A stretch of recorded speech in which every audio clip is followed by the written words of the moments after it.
임플란트 박아르입니다.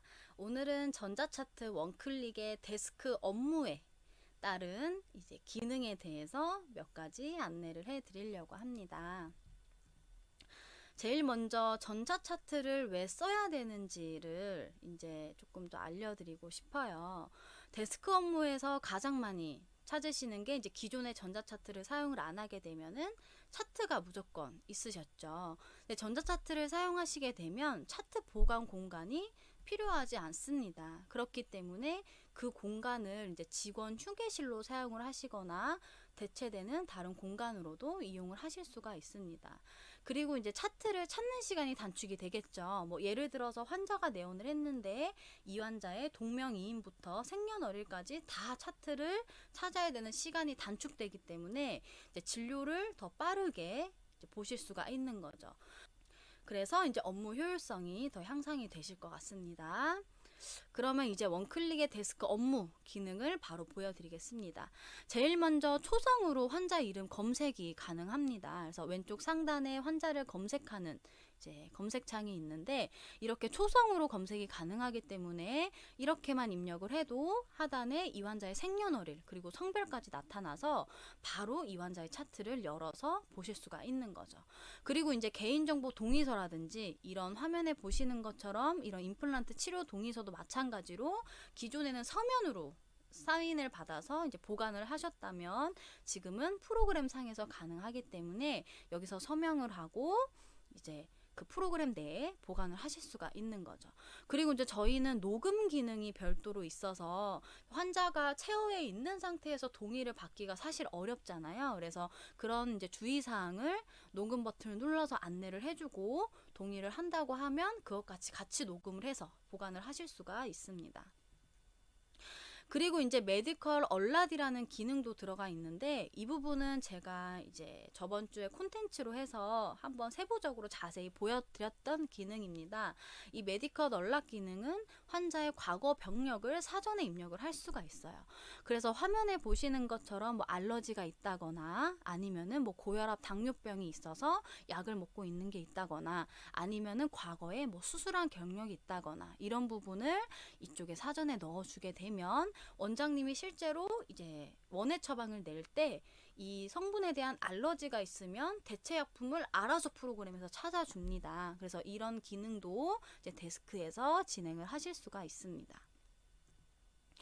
그리고 이제 특이사항이랑 CC에 대한 부분도 넣으실 수가 있어요. 데스크에서. 그래서 이런 메모 같은 기능도 직접 타이핑해서 넣으실 수가 있고 옆에 보시면 CC라고 해서 환자가 어디가 아파서 내원을 했는지 이 부분을 자세하게 입력을 하실 수가 있습니다. 그래서 치아도 선택을 할 수가 있고요. 그리고 아래쪽에 뭐 상담을 원해서 왔는지 아니면 어디가 아파서 왔는지 자세하게 작성을 해서 저장을 해주시면은 원장님이 보시고 빠르게 이제 진료를 보실 수가 있는 거죠. 그래서 이런 CC랑 특이사항 입력할 수 있는 기능도 존재합니다.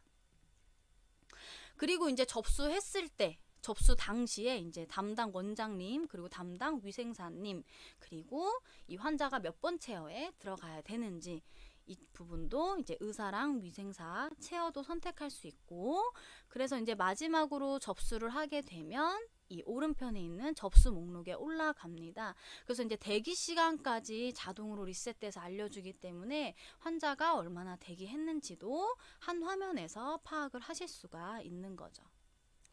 그리고 또 하나 이 문진이라는 기능이 있어요. 그래서 환자가 왜 왔는지 그리고 어떤 치료를 원하는지 그리고 과거에 어떤 질환을 알았는지 복용하는 약은 무엇인지 이런 부분에 대한 문진도 기본적으로 들어가 있습니다. 그래서 이제 신규 환자 문진표로 저는 이 화면으로 보여드렸는데 그뿐만이 아니라 뭐 교정 환자 전용, 소아 전용 그리고 수술 전용 이렇게 문진표가 기본 폼이 다 기록되어 있습니다. 그래서 이거를 보시고 원하시는 문진표를 작성해서 또 프로그램상에 저장을 해주면 알아서 이제 보관이 되시는 거겠죠.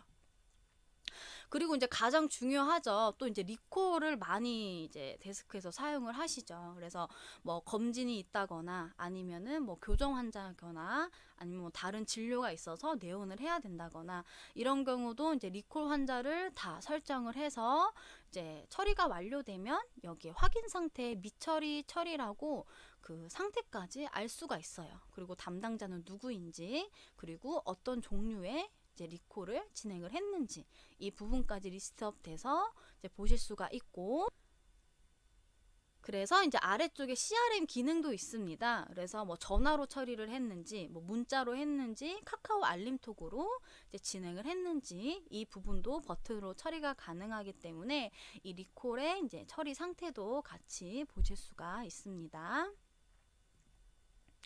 그리고 이제 구강용품을 판매했을 때 이 부분에 대한 지출 내역도 이제 사전에 잡으실 수가 있어요. 뭐 예를 들어서 교정 환자 같은 경우는 뭐 칫솔이라든지 치실을 이제 구매를 치과에서 많이 하시잖아요. 그런 경우도 우리 병원에 맞는 공급 가액으로 미리 세팅을 해놓게 되면 이렇게 총 이 환자가 뭐 카드로 받았는지, 뭐 현금으로 받았는지, 뭐 통장 입금으로 했는지 원하는 수납 방법을 선택을 해서 미리 저장을 해주면 이게 나중에 수납 통계에서 장부 관리 안으로 다 들어갑니다.